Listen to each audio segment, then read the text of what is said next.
Good morning, YouTube land. I finally got my one piston ring that I've been waiting for. This is the correct one here.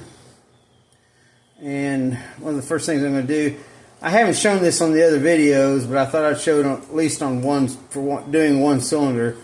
We're going to check the side gap first in the ring. And one thing I want to do is I want to roll that ring all the way around like this. Just want to make sure there's no place that it fits tightly. If it fits tightly in the groove, there's a problem. Most likely the piston's been dropped or something, and that's going to have to be sorted before you can go any further. Anyway, we're going to check the side gap, see what the side gap is here.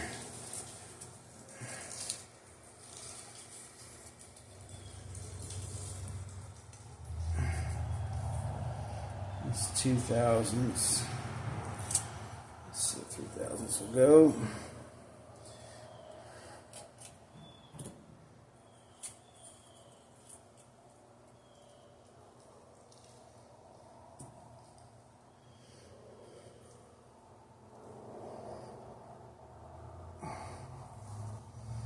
I'm going to say that's closer to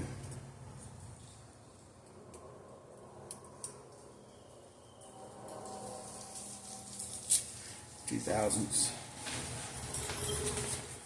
So I'm going to record that here.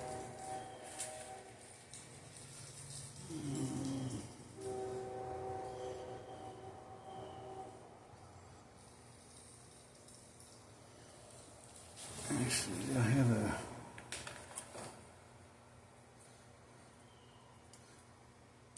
let's see if it's in between there. It might be more. Oh, yeah.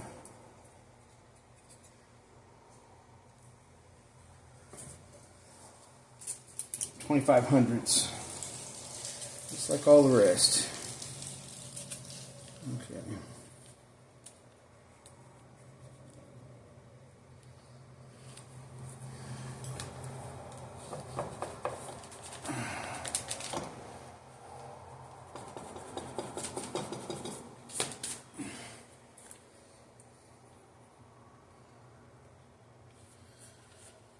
Okay. That's still the same. Okay, that has not changed. Okay. So now I need to check our top ring here down in the bore where it's going to be going in, which is number 7. So I'm going to move the camera over here and set us up. Hopefully right there.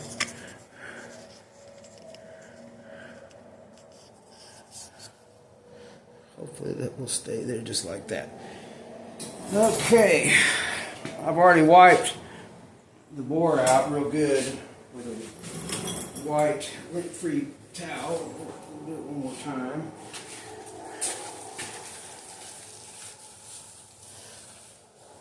Okay. Here again, this is the squaring tool, and all this squaring tool does is it sets the ring down inside there at a nice uniform depth, because if it's in there crooked like this, this is exaggeration, if it's in there like this, then your end gap is not going to be the same as if it's completely perfectly square. So they're dot up. It doesn't matter really which side you do this on. Orientation, I mean, the end gap could be anywhere that's comfortable. But right now what I'm doing is I'm reaching in. This tool is flat, flush to the face.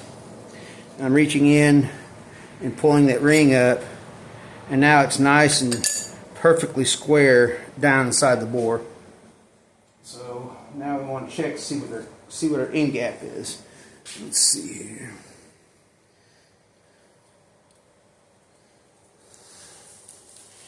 $19 is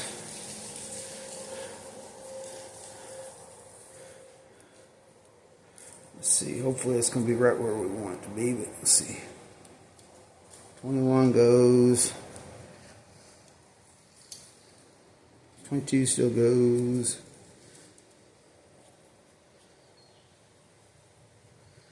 23 is starting to get nice and draggy.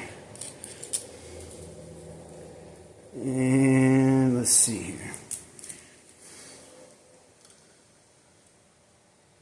Well, 24 is tight. Yeah. I'm going to record this as a 24, although this is technically more. It's not going. I'm going to say 23 actually. 23, and I needed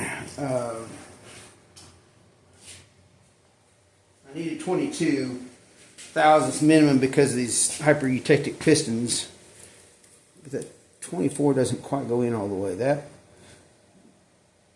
That one feels good. That one feels good. I'm going to say that's. I'm going to record that as 23. The procedure is the same whether or not you're doing the top ring, the middle ring, or second ring, or the oil control rings. The procedure is still the same. It's the same thing. Using this to put it in there. This didn't cost that much. It's I don't know what brand this is. If you notice, I put the little Sharpie marks here on this side. That's only because it keeps me from having to guess, you know, which side to use. It seems like a dumb thing. Anyway, so now we're going to pop the ring back out very carefully. We're just going to pull it out like that. And now we're ready to go fit it to the piston again.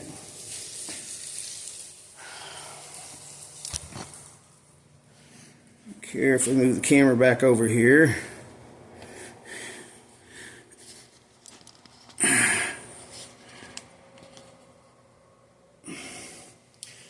Now, I'll get her.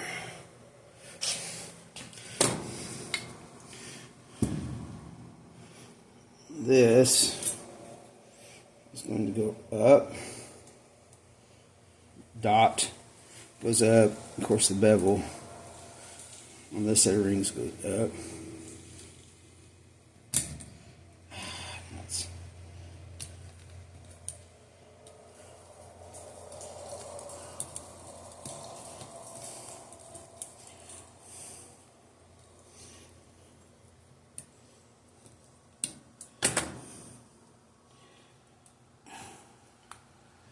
There we go.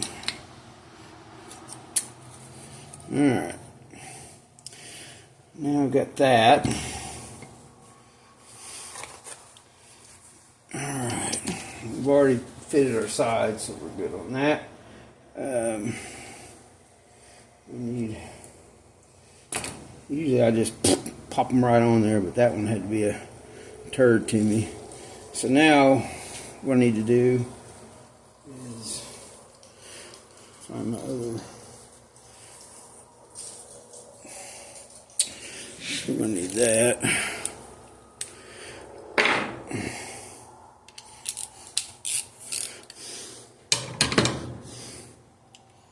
And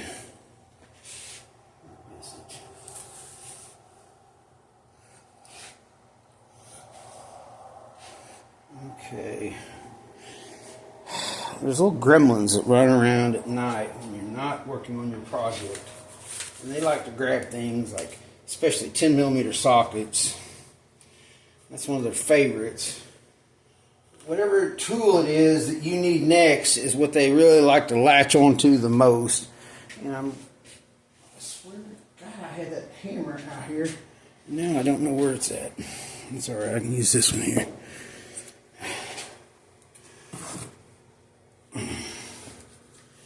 You don't have to do things like I'm doing here.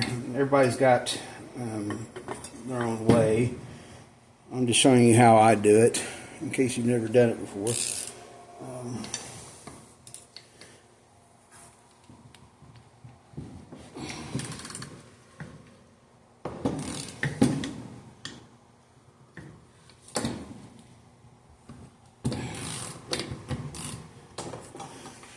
Right now I could have used an impact, but I don't like it jostling the rings. These are still tight from when he resized the rods at the machine shop.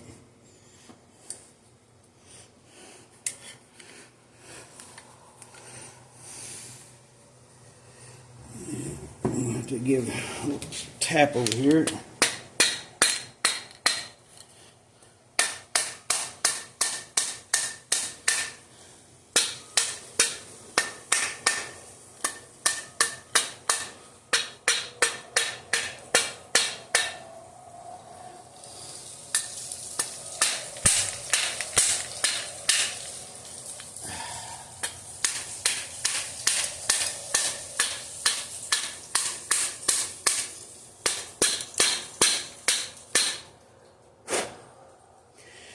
Yeah, this is going to be a turd, isn't it?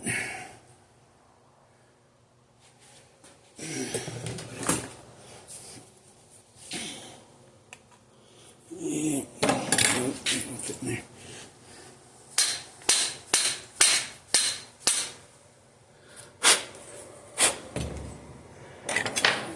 I'll get it up there.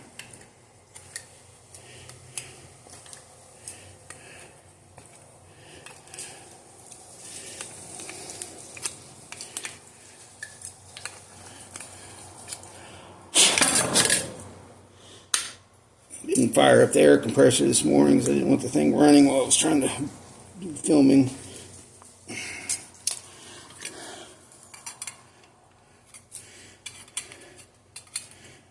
These are special wave lock rod bolts that I had him install. There we go.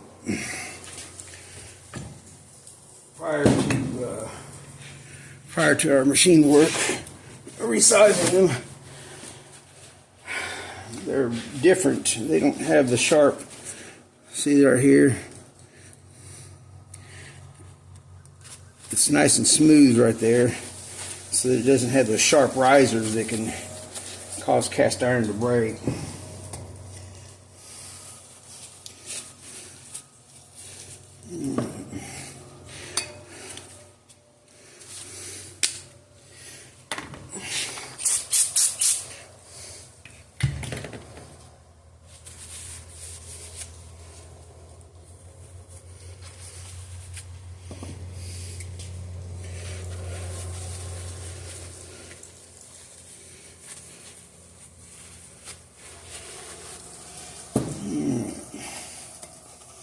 Last rod bearing set. Some people prefer to only handle these things with gloves. I understand. So don't flame me in the comments about that.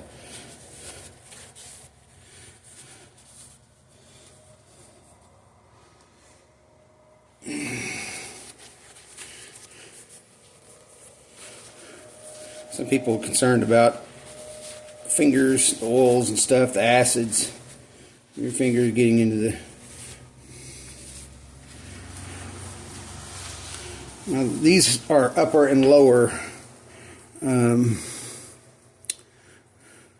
See, I don't know if you can see right there where it says lower. So the lower means that goes into the cap. So we're just going to put that right there.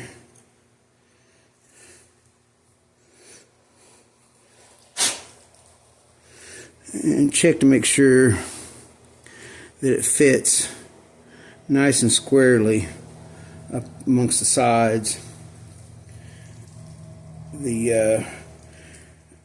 Sometimes you'll have an issue with the notch not being quite deep enough. If it didn't get cut quite deep enough, and the bearing will ride up, you'll see a gap. You'll see a gap actually right here and here. You don't want that gap. You want it to be nice and perfect right there. I don't know why that's there. Let me pop that back out and see. Oh, there's just another notch right there. So Okay,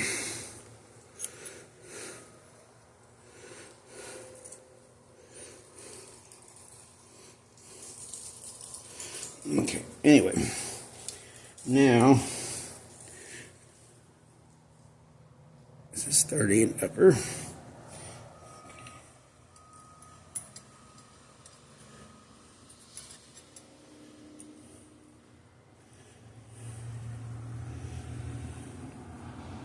Here again, it should fit nice and tightly in there. Now, what we're going to do next is get the instructions for the rings. I never can remember this stuff.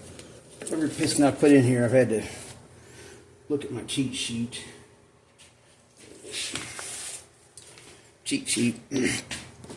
So the front of the engine, in this case, is this way. So this is the top. There's our dot. So the top compression ring is going to go up to the top like this. The bottom compression ring is going to be right here. Notice that on the right here it says second compression ring. So that means that the top oil gap ring should be, it's turned on me here. Let's spread those out a little bit. The top oil gap ring here, bottom oil gap ring here. Now, the one thing you really want to check to make sure is right is your spacer. Now, see, the spacer end gap can be, it's got a long range. Now, this is the top of the piston. But the important thing is, I don't know if you can see this or not, but right here, where you see and then another, where they both meet right there, you want to make sure that that's like that. That's what's the important part. So, and it's within the range. So now we've got our second ring and our top ring like we want it. We want that apart because if they're too far lined up, then you got a huge problem.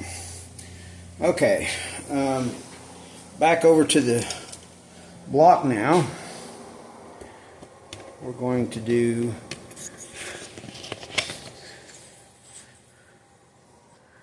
clean that cylinder bore and get it coated with dry film.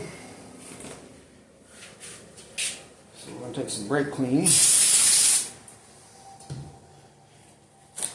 Now you could use a white towel or blue towel for this because it's lint free. The only reason I'm using the white ones is because the white shows the dirt better.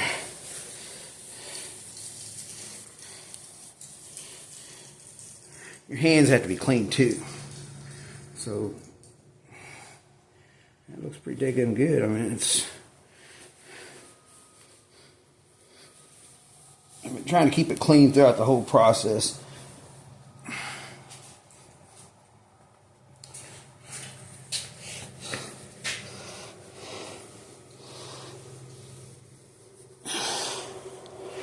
Now, for the directionals, we're going to spray some WD-40 on a towel.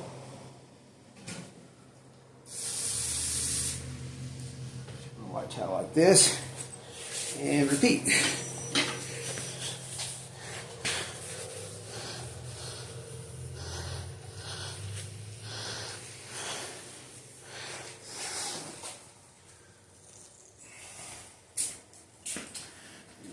More.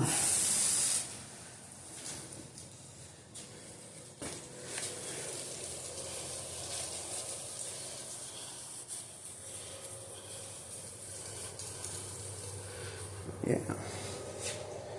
I think I've smacked the crank down there a little bit or something.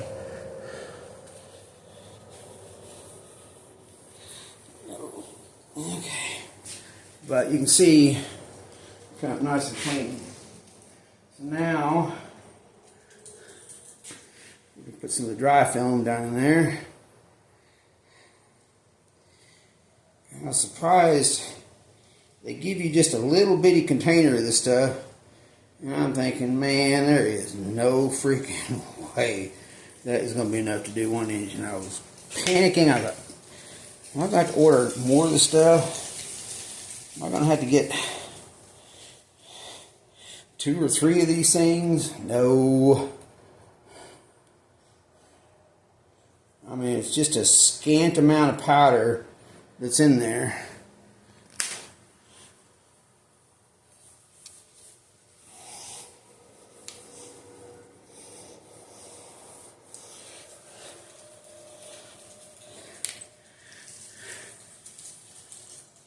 It's a scant amount of powder. And I've done this whole engine and I've still got that much left. I mean, that's enough to do at least probably another V8 engine. I don't know. I mean, you might, or at least a V6 or a little 4-cylinder or something, but it goes a lot further than you think. So now what I got to do is look at it again, make sure that it's turned green.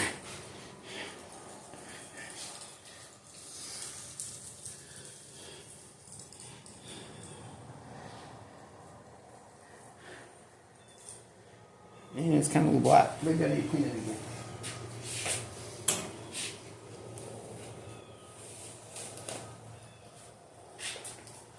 I think I may have got some of the lube on the, it turned out kind of black. So we're going to try to clean this one more time.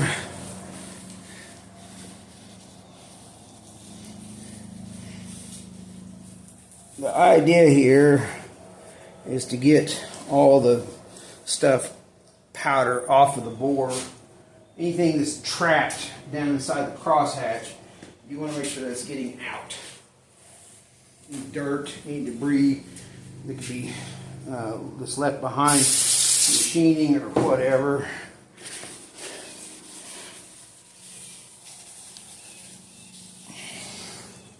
And that's the first one I've had not just turned nice and pretty green. I mean, I think I had mostly, but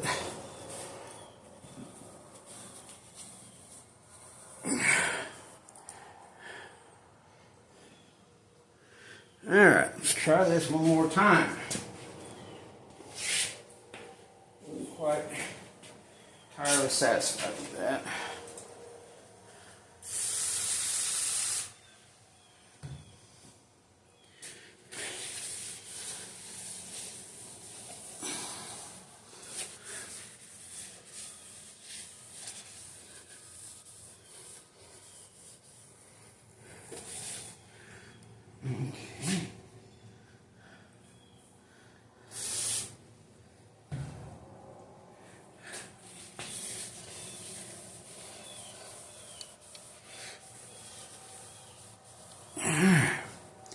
Okay, try this one more time.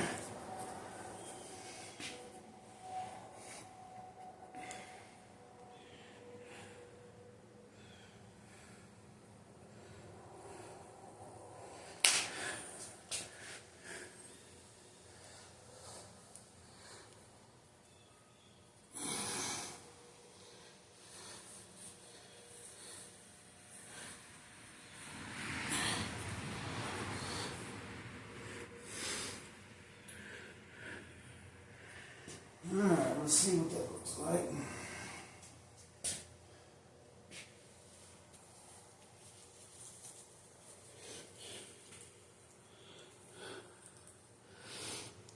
That minute's dry.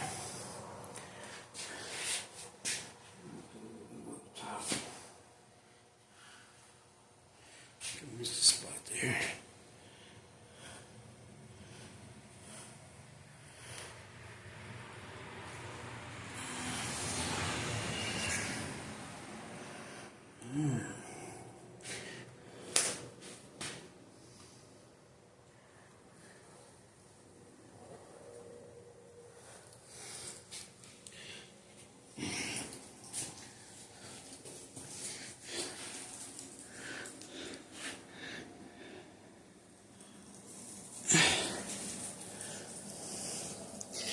give it just another minute to dry. Be all right.